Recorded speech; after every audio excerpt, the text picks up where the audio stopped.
Welcome back, everyone. I'm your host, Alejandra Rojas, and in today's emission of Culture Podcast, we have a great topic to discuss.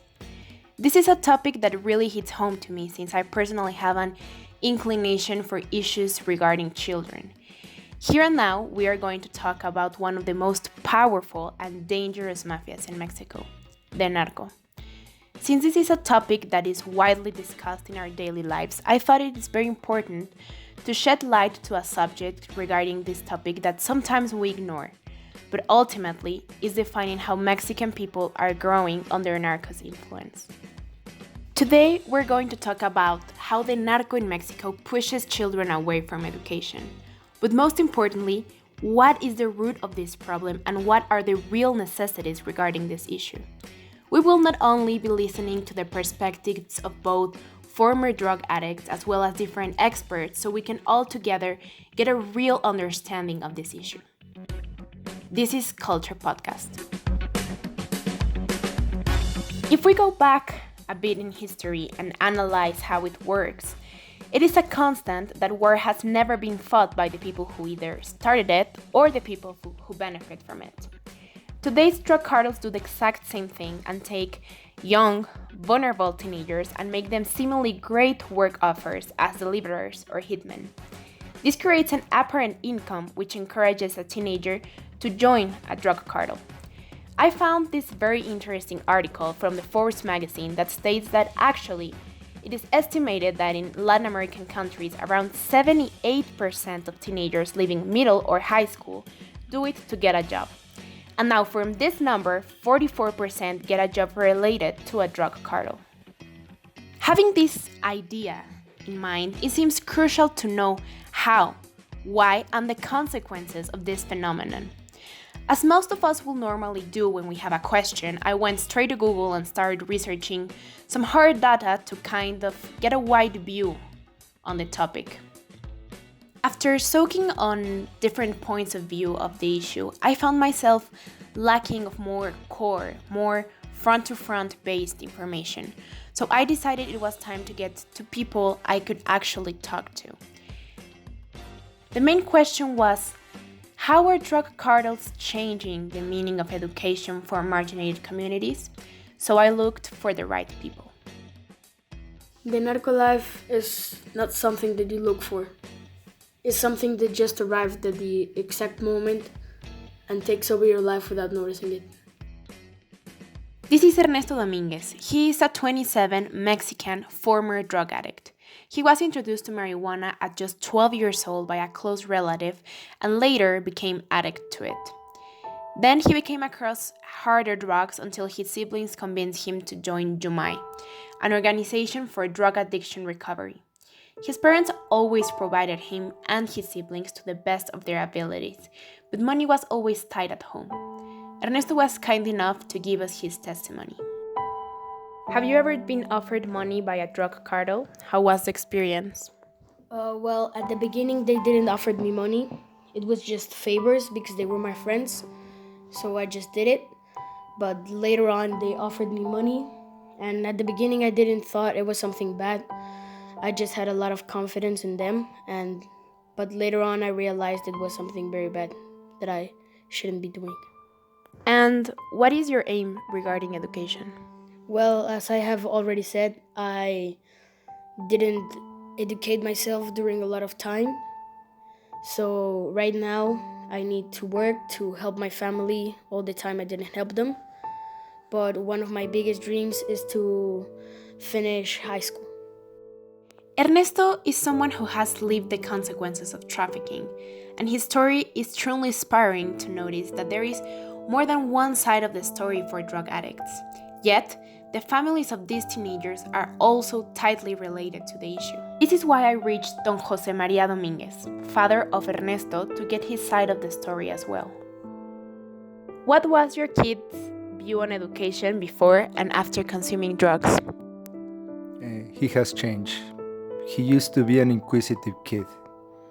He liked to experiment things and learn a lot. But after drugs, everything changed.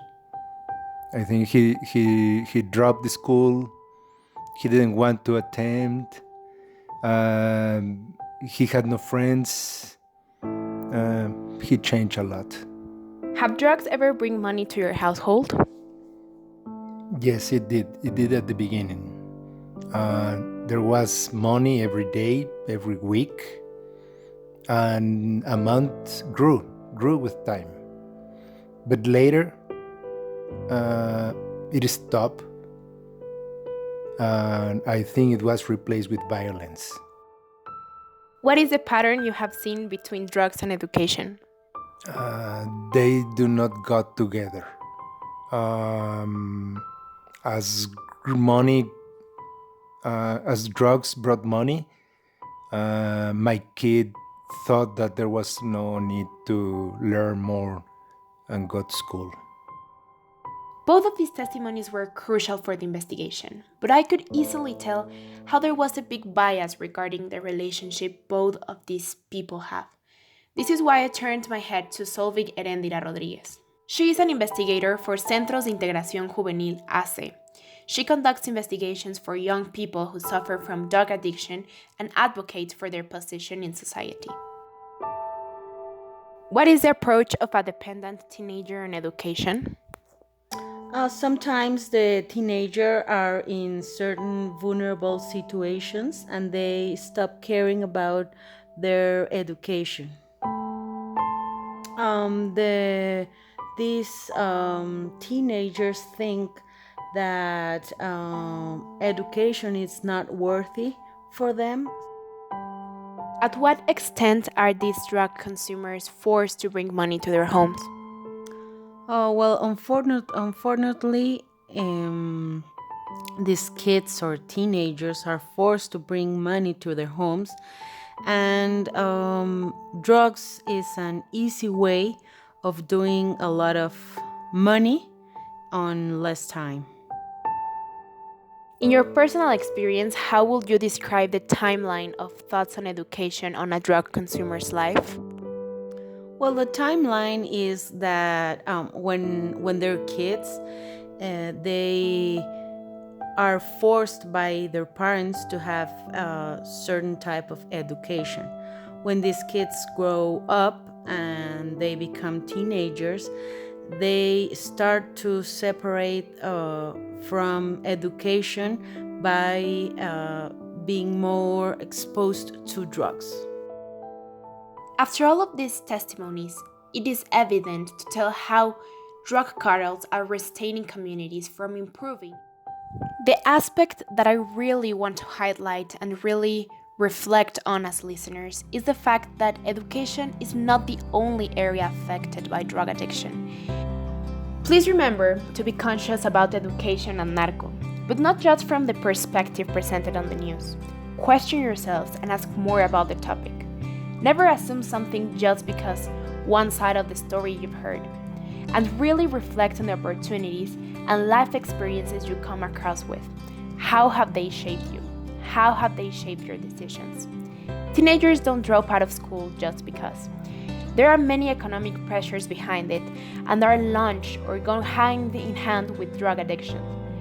Please realize that education is fundamental for teenagers, and many external factors such as drug cartels are closely shaping the path for these teenagers and directly affecting their future. Finally, please remember Ernesto and his father, as well as experts that work hand in hand with them. Drug addicts are not lazy or bad people. They are shaped by situations which many times make them lose interest in school and mess up their future. But these situations are not powered by them. They are powered by Mexican drug cartels. People who don't care about the damage they are making to our teenagers and our society. I would love to open a discussion about the topic, so keep it going. Thank you very much for your time, and I will see you next time.